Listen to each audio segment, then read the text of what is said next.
But next, I want you to pay close attention to what college your kids are going to go to. Hi, Bijou. We're going to talk about colleges based on the dining halls that they offer. Just talking to David Porter about our new friend Arden Moore, warning us about the fact that our dogs and cats, as much as we love them, sometimes they show their affection by chewing up incredibly expensive electronics. None of them, however, as expensive as your child's education. I mean, if you take a look at the tuition rates and the expenses of travel and dining, well, we're going to talk about that. David Porter is here, representing what organization, David? Well, my company is Porter KAZT Consulting.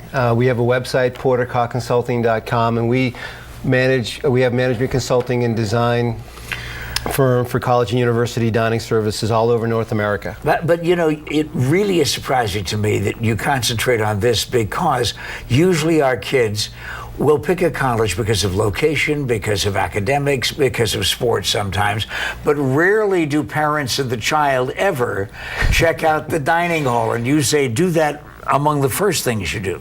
Well, I think based on my experience, one of the things parents and their son or daughter typically do before they leave the campus is to visit the dining hall. And when I interview directors of admissions on college campuses, I often ask the question, do you steer your prospects to and through the dining hall or away from the dining hall? Because it can really make, if it's done properly, a great lasting impression, and have one more check in the positive column in terms of how they view that opportunity at that school. But it's not just in reading what your services are about. It isn't just a matter of look at all of these terrific kinds of burgers that they serve. And it isn't even a matter of you making a value judgment about the diversity of ethnic foods that are provided. You're talking about the fact that it should taste good, but it also has an impact on GPAs. Well, it does. Let me tell you how I work. My job is to go to a college and university and create successful dining programs.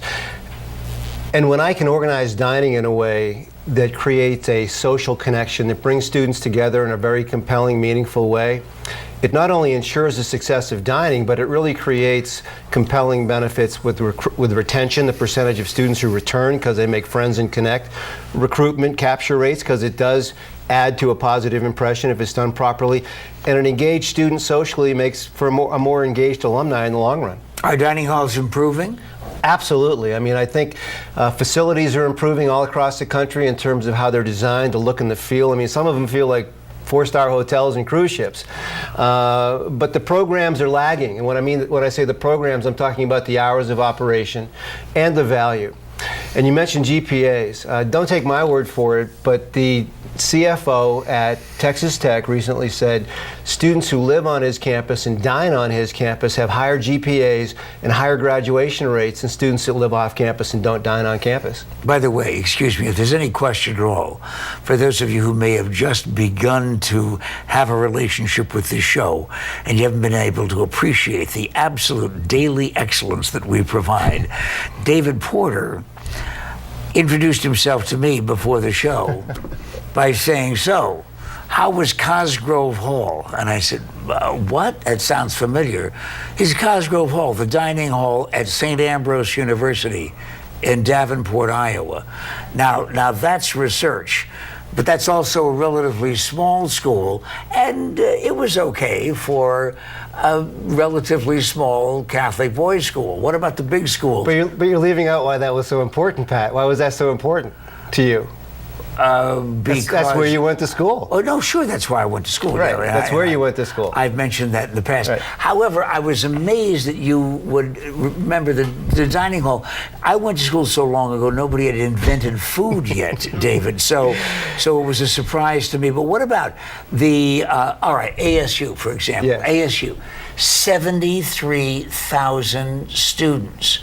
On the other side of town, small Christian school, mm-hmm. Grand Canyon University, not quite 9,000 schools. Same problems? Yes, different order of magnitude, maybe more than multiple locations. Maybe the geography of the campus makes it more challenging in terms of the how many locations where the students live, where the academic core is, the percentage of commuter students, and how they come and go from campus. But fundamentally, it's a value proposition. Fundamentally, for this consultant and this social architect, I talk a lot about it in my book, The Porter Principles. It's how do we bring students together to create a social transaction that's rich. Let me give you an example. I mean, there aren't too many people that would give Facebook credit for creating the need in each one of us to want to connect socially.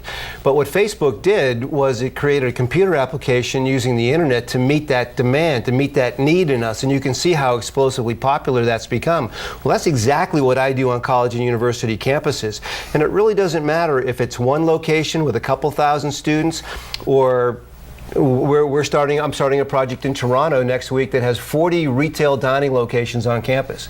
And how many? 40 retail dining locations on one campus, and the students still comment that they don't have enough variety. Okay, but now listen, if you're talking about the Zingo Burger Company and this taco stand and so on, is that good dining on a campus? Well, it depends. I mean, I think that we have to look at our demographic groups, who our customers are, and what their needs are.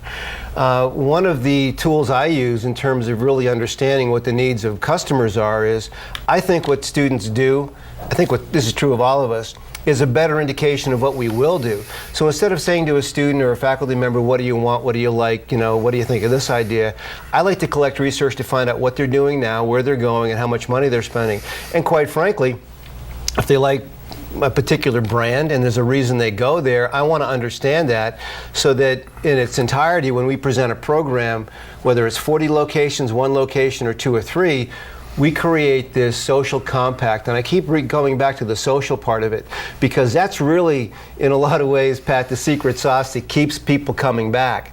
That is so powerful. If we get that right, in a way, the food almost becomes secondary, but it's still central to the experience. Okay, well, we've got a couple of guests coming in who are only interested in Alpo. And so when the book, David Porter, The Porter Principles, available, I'm assuming, in discriminating bookstores everywhere. Amazon.com, BarnesandNoble.com, on my website, pkcdavid.com. And then find out what to look for when you're going through on that test visit of the campus that you're going to pay thousands and thousands of dollars for in 4 or 5, who knows how many years. This is Pat McMahon, and this is The Morning Scramble.